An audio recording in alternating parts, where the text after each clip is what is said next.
Dhanush, director Dhanush, actor Dhanush അല്ല, ധനുഷിന്റെ next directorial ഇഡ്ലിക്കട നെറ്റ്ഫ്ലിക്സിൽ stream ചെയ്യുന്നുണ്ട്. സോ ഈ സിനിമ ചിലവർക്ക് സീരിയൽ ആയി തോന്നും, മെഗാ സീരിയൽ ആയി തോന്നും, പാസം ഓവർലോഡർ ആയി തോന്നും. At the end of the day എനിക്ക് നല്ല ഇഷ്ടപ്പെട്ട ഒരു സിനിമയാണ്. ഒരു നല്ല പടം, വൻ പടം, കിടുപ്പടം, മാഗ്നം മൂപ്പസ് അങ്ങനെയൊന്നും പറയില്ല, എന്നാൽ നല്ലൊരു സിനിമ. സോ ഈ സിനിമ തുടങ്ങുന്ന സമയത്ത് ധനുഷിന്റെ ഒരു നറേഷൻ ഉണ്ട്. അതായത് ആള് പണ്ട് വെക്കേഷന് നാട്ടിൽ പോണ സമയത്ത് അവിടെയുള്ള ഇഡ്ലിക്കട, അവിടുത്തെ ആൾക്കാര്, അതിനെ ചുറ്റിപ്പറ്റി നടക്കുന്ന സംഭവങ്ങളൊക്കെയാണ് ഈ സിനിമ പറഞ്ഞിട്ട്. ആൻഡ് ഈ സിനിമ തുടങ്ങുന്ന സമയത്ത് ഒരു കാര്യം പറയുന്നുണ്ട്, ലക്ഷറിനെ രണ്ടാക്കി ഡിഫൈൻ ചെയ്യാത്ര. അതായത് AC കാറ്, ബംഗ്ലാവ്, അങ്ങനെ കുറെ സ്വത്ത്, അത് ഒരു ടൈപ്പ് ഓഫ് ലക്ഷറി. പിന്നെ ഈ മറ്റേ ഗ്രാമം, അവിടുത്തെ മണ്ണ്, അവിടുത്തെ വെള്ളം, അവിടുത്തെ പശു, അനിമൽസ്, അത് വേറൊരു ടൈപ്പ് ഓഫ് ലക്ഷറിയാണ്. അങ്ങനത്തെ കാര്യങ്ങളൊക്കെ ഇഷ്ടമുള്ളവരാണെങ്കിൽ you should definitely try this എന്നേ ഞാൻ പറയുള്ളൂ. അടിപൊളിയായിട്ട് എനിക്ക് തോന്നിയത് ഇതിലെ ചിലവരെ പെർഫോമൻസ് ആണ്. അതിനെപ്പറ്റി ഞാൻ പറയാം. ഈ സിനിമ തുടങ്ങുന്ന സമയത്ത് ഒരു 15 മിനിറ്റ്സ് ആദ്യത്തെ ഒരു ഇഡ്ലി ഉണ്ടാക്കുന്ന സംഭവം ഉണ്ട്, അത് കിടുവായിരുന്നു. അത് കിടു സാധനം തന്നെയായിരുന്നു.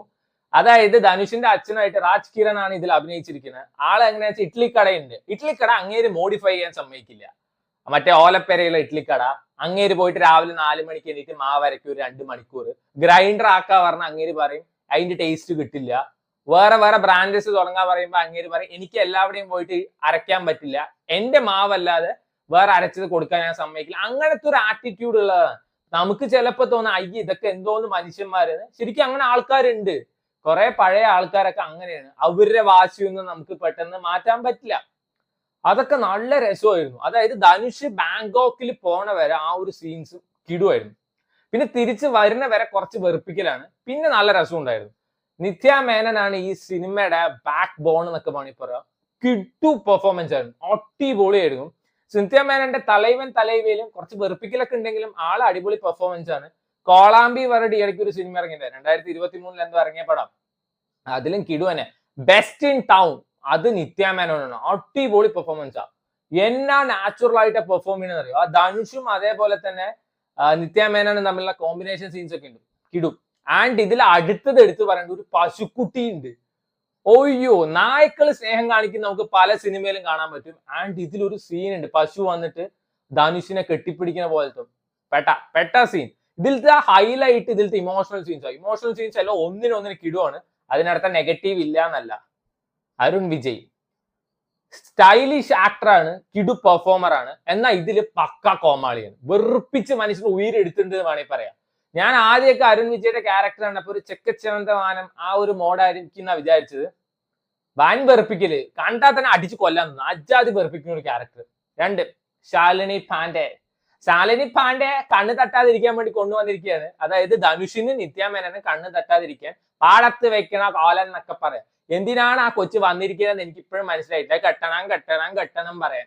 സത്യരാജ് ഒന്നിനും കൊള്ളാത്ത നട്ടലില്ലാത്തൊരു തന്ത, അത്രേ പറയാനുള്ളൂ. മകനെ 2 കൊടുത്തിട്ട് ഇറങ്ങി പോടാ വീട്ടിൽ നിന്ന് പറയാതെ ഒയ്യോ അവൻ എന്റെ ഹാർട്ടാണ്, എന്റെ ലിവറാണ്, കിഡ്നിയാണ് പറഞ്ഞിട്ട് വെറുപ്പിക്കുന്ന ഒരു പരട്ട തന്തയാണില്ലേ സത്യരാജ്. പക്ഷെ ആ പശുക്കുട്ടി, ധനുഷ്, നിത്യ മേനോൻ അവരുടെ ഇമോഷണൽ സീൻ ഇടും. അതിലെ മറ്റേ സമുദ്രക്കനി ആ പശുക്കുട്ടീനൊക്കെ തൊടാൻ വരുന്ന സീൻ ഉണ്ട്. ആ സമയത്തൊക്കെ നമ്മുടെ കിട്ടി അടിച്ചു കൊല്ലാൻ തോന്നുന്നു അയാളെ. എങ്ങനെയുടെ ആ മുഖം കാണുമ്പോ നിനക്കൊക്കെ ഇങ്ങനെ ചെയ്യാൻ തോന്നുന്നു. അത്രയും ക്യൂട്ടാണ് ആ പശുക്കുട്ടി. ടുവേർഡ്സ് എൻഡൊക്കെ ആവുന്ന സമയത്ത് വലിപ്പിക്കല് നല്ലോണം ഉണ്ട്. അതായത് ഗാന്ധിജിക്ക് പോലും ഇത്ര അഹിംസ ഉണ്ടാവില്ല, അതിലും അഹിംസയാണ് ഇതിൽ ധനുഷിന്. അതൊക്കെ ഒരു പൊടിക്ക് ഭയങ്കര ഓവറായിട്ടും ഡ്രമാറ്റിക് ആയിട്ടൊക്കെയാണ് തോന്നിയത്. But at the end of the day ഈ ബ്ലഡ് ബാത്ത് ഒക്കെ വെച്ച് നോക്കുമ്പോൾ പാസം സഹിക്കാവുന്നതേ ഉള്ളൂ. ബ്ലഡ് ബാത്ത് കണ്ട് മടുത്തു. യൂഷ്വൽ തമിഴ് പടത്തില്, എസ്പെഷ്യലി റൂറൽ ഏരിയാസിലുള്ള പടത്തിലാണെന്ന് വെച്ചാൽ അവൻ ഇവനെ വെട്ടും, ഇവൻ അവനെ വെട്ടും, തല വെട്ടും, കൈ വെട്ടും. എന്തിന്? അതിലും ഭേദം പാസം ആ സംഭവം തന്നെയാണ്.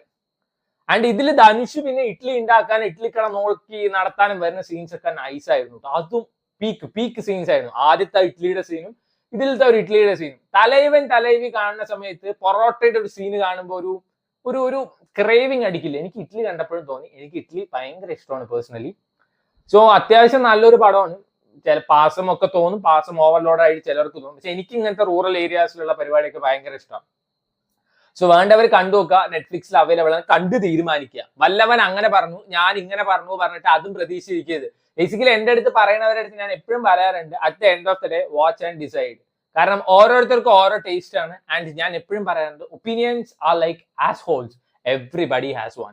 ഓരോരുത്തർക്കും ഓരോ പോലെയാണ്. എനിക്ക് ഇഷ്ടപ്പെട്ടത് വല്ലവനും ഇഷ്ടപ്പെടില്ല, എനിക്ക് ഇഷ്ടപ്പെടാത്തത് ചിലപ്പോൾ ചിലവരുടെ ഫേവറേറ്റ് ആയിരിക്കും. So watch and decide.